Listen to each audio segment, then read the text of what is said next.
نبی کریم علیہ السلام نے نا لوگوں کا اس طرح تزکیہ کیا کہ ان کے اندر بات ڈال دی کہ اگر غلطی ہو جائے تو پھر غلطی کی معافی کی کوشش کرنی، پھر معافی کی کوشش کرنی۔ لوگوں کے سامنے حضور نے یہ بات اس طرح کھولی کہ بخاری میں قبیلہ غامدیہ کی ایک عورت کا ذکر ہے اور کنز العمال میں تفصیل سے موجود ہے۔ وہ خاتون خود آئی، کوئی پکڑ کے نہیں لایا، خود آئی، گرفتار نہیں کیا، لوگوں نے منوایا نہیں، پولیس نے پکڑ کے منوایا نہیں، غلطی ہو گئی لیکن مسلمان تھی نا، تو بار بار اندر سے طبیعت بے چین ہوتی ہے کہ کیوں غلطی ہو گئی۔ آ کے عرض کی حضور میں بھول گئی تھی، غلطی کر بیٹھی ہوں۔ تو محبوب فرماتے ہیں کیسے پتہ چلے گا تو نے غلطی کی؟ کہنے لگی میرے پیٹ میں ناجائز بچہ ہے۔ حضور نے فرمایا اسے لے جاؤ، فرمایا واپس جا، جب بچہ پیدا ہو جائے تو آنا۔ وہ چلی گئی، دو سپاہی نہیں اس کے ساتھ کھڑے کیے کہ کہیں بھاگ نہ جائے۔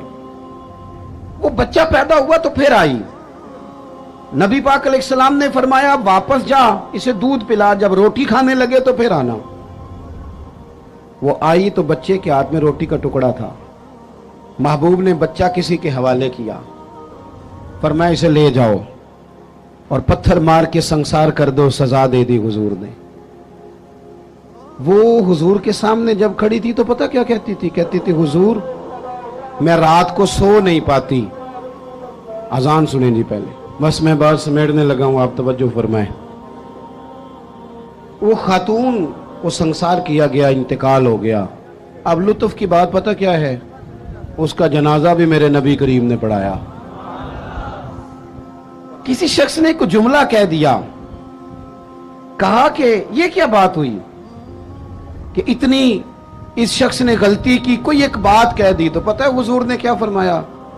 نبی کریم علیہ السلام فرمانے لگے اس نے تو ایسی توبہ کی ہے، ایسی توبہ کی ہے، ایسی توبہ کی ہے کہ اگر اپنی ساری امت میں بانٹ دوں تو اللہ سب کی بخشش فرما دے۔ یہ جو احساس ہے نا طبیعت میں، احساس پیدا کرے۔ اگر کبھی بھول جائیں، کبھی کسی شخص کے بارے میں دل میں بات آ جائے تو پھر آپ اپنے لیے اس کو کلیئر کریں، صاف کریں، معافی مانگ لیں۔ تیسری بات، ایک تو بے لوث رہیں، کسی کی خدمت کی کوشش کریں، ایک اپنے آپ کو قانون کے سپرد کریں، اپنی غلطیوں کی معافیاں لیں۔ اور تیسری اور آخری بات جو آج کے اس بڑے اجتماع میں آپ کو پیغام دینا ہے، اس کو آپ نے اچھی طرح سمجھنا ہے، اپنی زندگی میں دیانتدار ہو جائیں۔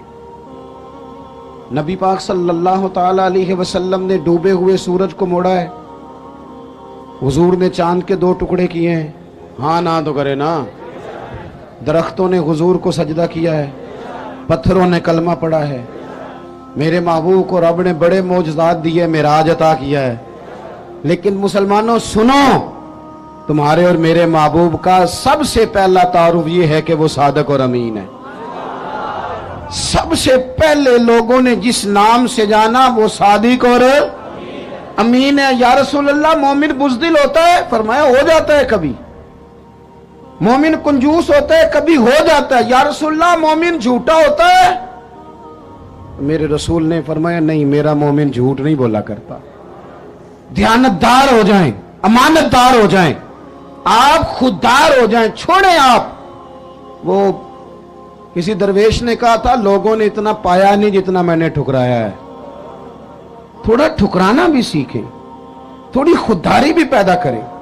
دیانتدار ہونے کے لیے کفایت شعار ہونا ضروری ہے، تھوڑے پہ گزارا کرنا سیکھیں۔ ایک وقت روٹی کھائیں۔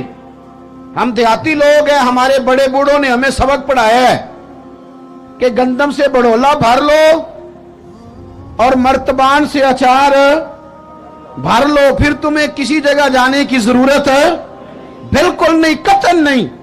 تھوڑا کھاؤ میرے دوستو، لیکن رزق حلال طیب۔ اگر امانت دار نہیں رہو گے پھر بھکاری بھی بنو گے، پھر ملاوٹیں بھی کرو گے، پھر تو اس طرح کے برے حالات ہوتے ہیں کہ لوگ جانوں سے کھیلتے ہیں، دوائیوں میں بھی ملاوٹیں کرتے ہیں۔ امانت داری حضور کی سب سے پہلی تعریف لوگوں نے کی۔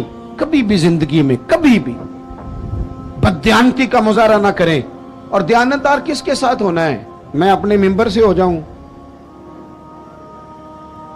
اور کونسلر اپنی کرسی سے ہو جائے، ڈاکٹر اپنے آپ سے ہو جائے، طالب علم اپنے علم سے ہو جائے، استاد اپنی ڈیوٹی سے ہو جائے، استاد کا احترام بڑا ضروری ہے، پر استاد کو اجازت نہیں کہ کلاسیں کھیل رہی ہوں اور استاد سموسے منگا کے کھا رہے ہوں. وہ بھی تو ڈیوٹی کرے نا اپنی ٹائم پہ. مزدور کی مزدوری پسینہ خشک ہونے سے پہلے دینی ہے، پر مزدور کو اجازت نہیں کہ وہ روٹی کھانے جائے تو گھنٹہ وہیں بیٹھا رہے. وہ 10 منٹ کونے میں بیٹھ کے چائے پینے جائے اور 20 منٹ وہ سگریٹ بھی پیتا رہے. آپ اپنے کام سے دیانتدار ہو جائیں، اپنا کام سونا کر کے کرنا شروع کریں، اس میں نفاست لائیں. مجھے بتائیں، اگر کپڑا بنانے والا صحیح بنائے، باقی کے کام نہ دیکھے اپنا دیکھے، بنانے والا صحیح بنائے اور سینے والا وہ صرف بیٹے بیٹھ جاؤ، او پتر بیٹھ جاؤ نیچے بیٹھو، سینے والا صحیح سیے، بنانے والا صحیح بنائے تو ساری دنیا کو صحیح کپڑے ملنے لگ جائیں گے نا. اگر دوائی بنانے والا وہ کوئی اور کام نہ کرے، دوائی صحیح بنائے تو یہ کام سارا مسئلہ لوگوں کا حل ہوگا کہ نہیں ہوگا؟ ہم نہ دوسروں کے کاموں پہ نظر رکھتے ہیں، فلانا ٹھیک نہیں چل رہا، اسے چھوڑیں. آپ ٹھیک چل رہے ہیں، چھوڑیں اسے. آپ ٹھیک ہیں، آپ صحیح چل رہے ہیں، آپ کے معاملات بہتر ہیں. میں آپ کو ذاتی طور پہ بتاتا ہوں، میرے قریب والے دوست جانتے ہیں، کبھی زندگی میں کوئی کام خراب ہو جائے، کوئی پلان کیا تھا اس میں کوئی کمزوری رہ جائے تو میں کہتا ہوں پہلے مجھے اپنی غلطیاں ڈھونڈ لینے